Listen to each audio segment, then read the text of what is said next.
আসসালামু আলাইকুম ওয়া রাহমাতুল্লাহি ওয়া বারাকাতুহু। ইন্নাল হামদালিল্লাহ ওয়াসসালাতু ওয়াসসালামু আলা রাসূলিল্লাহ ওয়া বা'দ। প্রিয় দর্শক, মাহে রমজানের এই বরকতপূর্ণ সময়ে আপনাদেরকে আন্তরিক মোবারকবাদ জানিয়ে শুরু করছি মওজু নিবেদিত মাহে রমজানের ২৭ আমল। আমরা প্রতিদিন একটি একটি করে আমল শিখছি, যে আমলগুলো আমরা অনেকেই জানি কিন্তু হয়তো আমল করা হয় না। সেই জন্য আমরা এই আয়োজন আপনাদেরকে উপহার দিচ্ছি প্রতিদিন, আর প্রতিদিন আমাদেরকে সময় দিচ্ছেন আস-সুন্নাহ ফাউন্ডেশনের সম্মানিত চেয়ারম্যান উস্তাজ আহমদুল্লাহ।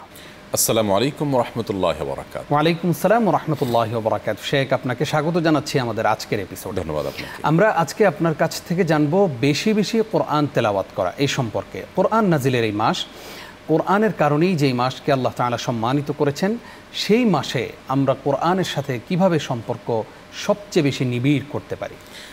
ধন্যবাদ আপনাকে। আলহামদুলিল্লাহ, সাল্লাতু ওয়াসসালামু আলা রাসূলিল্লাহ বাদ। রমাদান এটা কোরআনের মাস, কোরআন নাজিলের মাস, যার কারণে কোরআনে কারীমের তেলাওয়াত সারা বছরের আমল হলেও রমাদানের স্পেশাল আমল বলা যায়। কারণ আল্লাহ রাব্বুল আলামিন কোরআনে কারীমে বলেছেন, শাহরু রমাদান আল্লাযী উনজিলা ফীহিল কোরআন। রমাদান মাস হলো সেই মাস যে মাসে কোরআন নাজিল করা হয়েছে।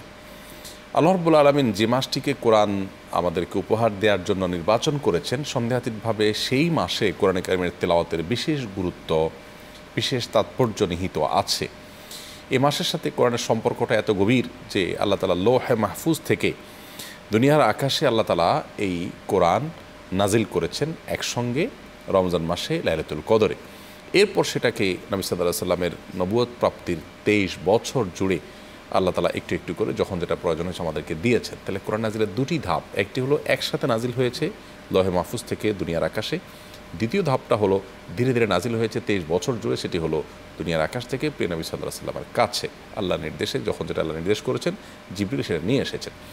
তো রমাদানের এই শেষ দশকে, বিশেষ করে বেজর রাতে এবং রমাদান মাসে যেহেতু আল্লাহ তাআলা কোরআন নাজিল করেছেন, এই জন্য রমাদান মাসে অন্য যে কোনো সময়ের চাইতে বিশেষভাবে গুরুত্ব দিয়ে কোরআন তেলাওয়াত আমাদের করতে হবে।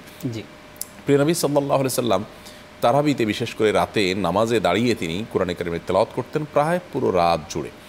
সাহাবায়ে কেরামের রাত জুড়ে রাত জেগে কোরআন তেলাওয়াতের চিত্র বর্ণনা করতে গিয়ে মুত্তা মালিকে একটি হাদিস বর্ণিত হয়েছে। সেটি হলো যে তারা এশার পরে যে তারাবি শুরু করতেন, এই তারাবি পড়তে পড়তে সেখানে তেলাওয়াত করতে করতে এত বেশি সময় ধরে তেলাওয়াত করতেন দাঁড়িয়ে দাঁড়িয়ে, যে তেলাওয়াত করে তাদের প্রায় পুরো রাত তারা পার করে দিতেন এবং সাহরির আগ মুহূর্তে তারা বাসায় গিয়ে কোনো রকম সাহরি করে এসে ফজর পড়তেন।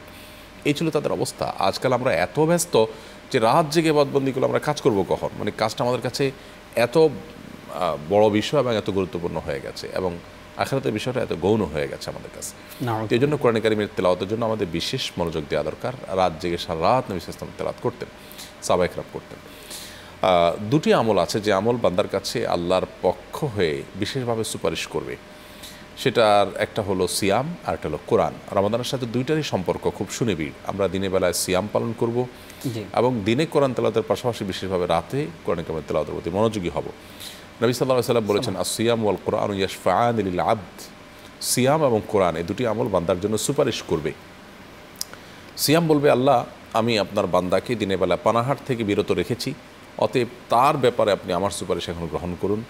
আর কোরআন বলবে, আল্লাহ রাত জুড়ে সে জেগে থেকে আমাকে তেলাওয়াতে মাশগুল ছিল, যার কারণে আমি তাকে রাতে ঘুমোতে দেইনি, এখন তার ব্যাপারে আমার সুপারিশ গ্রহণ করতে হবে। তো এই জন্য রমাদান মাসে আমাদের কোরআন তেলাওয়াতের চেষ্টা করা দরকার। কোনো সালাফ, কোনো তাবি পুরো রমাদান মাসে 60 খতম কোরআন দিয়েছেন, এমনটি পাওয়া যায়।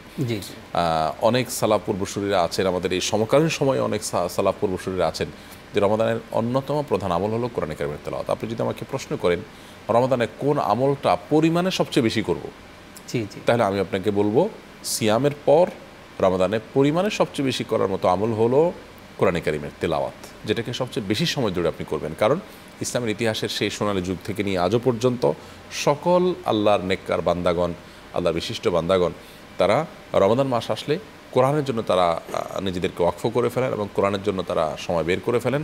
পুরো সময়টার বেশিরভাগ সময় জুড়েই তারা কোরআনে কারীমের তেলাওয়াত করেন। এই জন্য রমাদান মাসের যে দিনগুলো চলে গেছে, অবশিষ্ট দিনগুলোতে আমরা বেশিরভাগ সময় আমরা কোরআন নিয়ে মাশগুল থাকবো। কোরআন নিয়ে মাশগুল থাকা নিয়ে আমরা অবশ্য অন্য একটা এপিসোডে আলোচনা করার কথা, যে কোরআন নিজে তেলাওয়াত করা, শোনাশুনি করা, গ্রুপ স্টাডি করা, বোঝার চেষ্টা করা, কোরআনের উপরে কোন আমলটা আমার হয়নি সে আমলটা করার চেষ্টা করা, তো কোরআনকে নিয়েই ব্যস্ত থাকা, এর মধ্যে তেলাওয়াতের জন্য আমাদের উল্লেখযোগ্য অংশ থাকা দরকার। যাদের কোরআন বিশুদ্ধ নাই, আমাদের অনেক দর্শকরা আছেন যারা শুদ্ধ করে কোরআন তেলাওয়াত করতে পারেন না, জি, তারা হয়তো অ্যাসেসমেন্ট করাতে পারেন মেয়েরা কোনো মহিলা কারি বা হাফেজার কাছে বা যার শুদ্ধ আছে তার কাছে, পুরুষরা কোনো মসজিদ ইমামের কাছে যে আমার তেলাওয়াতটা শুদ্ধ আছে কিনা। না থাকলে আপনি কোরআন শুদ্ধ করার পিছনে লেগে যান, আর যদি থাকে তাহলে সেটাকে তেলাওয়াতটাকে আপনি বাড়িয়ে দেন ইনশাআল্লাহ।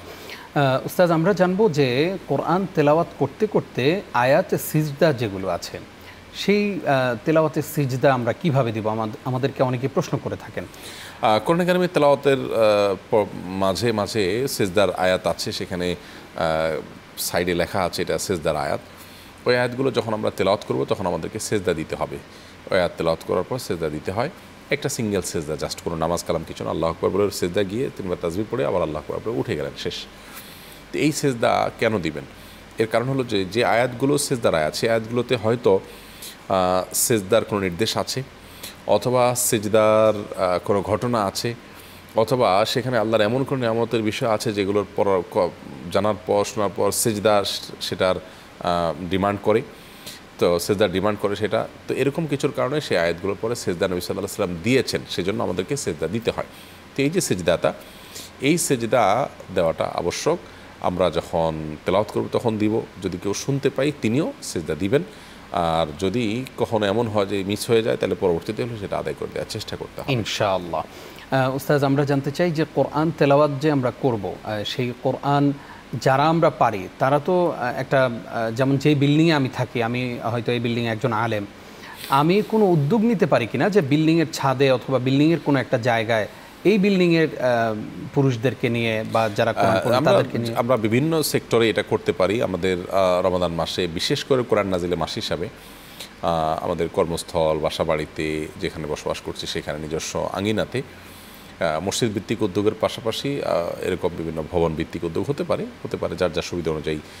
নারীদের জন্য আলাদা, পুরুষদের জন্য আলাদা, কোরআনের পাঠচক্র, কোরআন শেখার একটা মজলিস, কোরআন শিক্ষার আসর, এগুলো আমরা করতে পারি। এগুলো যদি আমরা করি, কোরআনের সাথে আমাদের স্পিরিচুয়াল, আমাদের আধ্যাত্মিকতার সম্পর্কটা অনেক সুনিবিড়।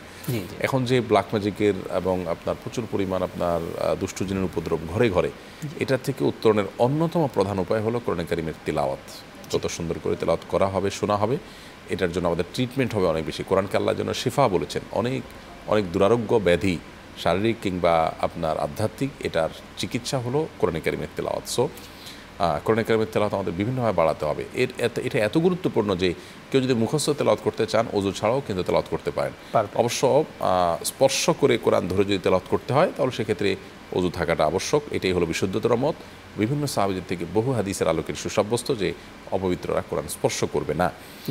এটা নিয়ে একটা ধোঁয়াশা আছে আমাদের অনেকের মধ্যে, সে ধোঁয়াশাটা দূর হওয়া দরকার। কোরআন কারিম স্পর্শ করতে হলে ওযু লাগবে, মুখস্থ তেলাওয়াত করার জন্য ওযুর প্রয়োজন নেই, এমনকি শোনার জন্য ওযুর প্রয়োজন নেই। জাযাকাল্লাহ খাইর উস্তাদ, আজকেও আপনি কষ্ট করে সময় দিয়েছেন, সেই জন্য আপনাকে ধন্যবাদ জানাচ্ছি। ধন্যবাদ। প্রিয় দর্শক, এতক্ষণ যারা আমাদের সঙ্গে ছিলেন আপনাদেরকে ধন্যবাদ জানিয়ে শেষ করছি মৌজু নিবেদিত মাহে রমজানের 27 আমল। আজ এই পর্যন্তই, আগামীকালকেও দেখা হবে ইনশাআল্লাহ। আসসালামু আলাইকুম ওয়া রাহমাতুল্লাহি ওয়া বারাকাতুহু।